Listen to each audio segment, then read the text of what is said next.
Dinagupit ng malakas na ulan at hangin ang probinsya ng Quezon dahil sa bagyong Aghon. Nagtumbahan ng ilang puno at binaha ang ilang lugar. Live mula sa Lucena City, nasa frontline ng balitang yan si Gio Robles. Gio, kumusta ang lagay ng panahon dyan?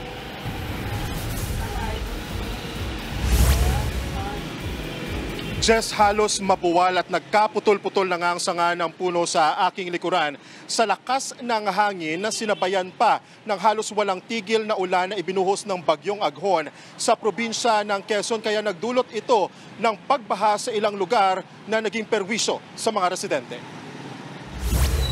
Baha ang sumalubong sa mga motorista sa kahabaan ng South Luzon Expressway o SLEX ngayong araw. Bumigat tuloy ang daloy ng trapiko sa SLEX southbound sa bahagi ng Turbina exit na papasok ng Calamba sa Laguna. Nagdulot din ng baha ang malakas na ulan sa bayan ng Chaong sa Quezon. May mga motorsiklong tumirik matapos subukang tumawid sa Maharlika Highway. Sa taas ng baha, napaatras ang ilang kotse at nag-alinlangang lumusong sa tubig baha. Umabot ng halos 2 kilometro ang tukod ng traffic sa Maharlika Highway bandang 1:00 ng hapon kanina. Stranded tuloy ang ilang commuter na inabutan ng baha. Sa bayan naman ng Candelaria, muntik nang mawasak ang tindahang ito nang mabagsakan ng sanga ng puno. Mabuti na lang at walang nasaktan. Sa kalapit na bayan na Sariaya, halos padapain ng malakas na hangin ang sagingan na ito. Kitang-kitang pinsala sa mga puno na nagtumbahan. Maging ang canopy sa tapat ng Lucena City Hall, nag-collapse kaninang hapon sa sobrang lakas ng hangin. Nabagsakan ang isang multicab at motorsiklo. Wala namang nakasakay sa mga sasakyan nang mangyari ang insidente.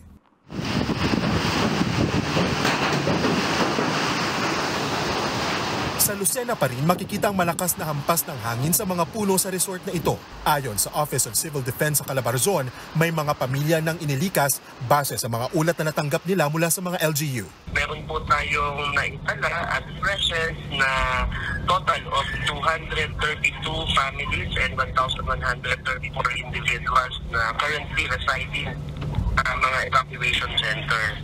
Karamihan sa mga bakwit ay mula sa bayan ng Alabat, Atimonan, Candelaria, Humalig, Lucena, Patnanungan at Pulilio. Kanya-kanyang likas ang ilang residente ng abutan ng News 5 sa bayan ng Candelaria. Si Grace na may 3 maliliit na anak, hindi na nagdalawang isip na lumikas. Napakahirap po. Gawa ng kagaya po ngayon, kaabutin na kami ng hapon na problema namin gatong tulugan.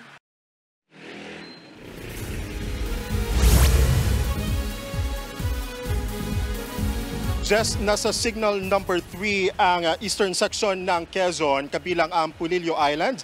Signal number 2 ang northern at central portions ng probinsya, habang signal number 1 ang natitirang bahagi ng Quezon. Kani-kanina lamang ay naibalik na rin ang kuryente sa malaking bahagi ng Lucena. Sa mga oras na ito, may panakanakang pag-ulan pero wala na ring malakas na hangin tayong nararamdaman. Wala ring napaulat na injury o casualty, pero patuloy ang monitoring ng OCD Calabarzon sa posibleng epekto ng bagyong Aghon sa buong probinsya. Jess, balik sa'yo. Gio, kanina nga nabanggit ng OCD, nasa 200 pamilya yung nasa evacuation centers. Meron bang update sa bilang na yan? Nadagdagan ba at ano ang pangunahing pangangailangan ng mga lumikas?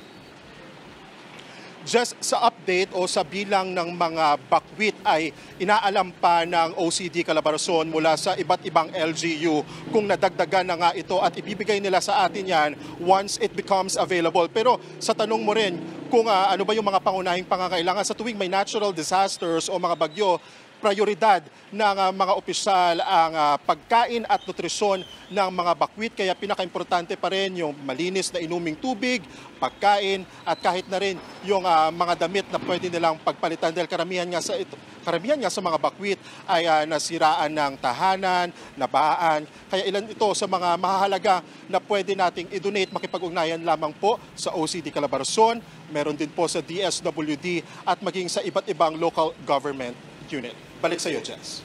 Maraming salamat at ingat kayo dyan, Gio Robles. Mga kapatid, Jess De Los Santos po. Iba na ang may alam at may pakialam sa panahon ngayon.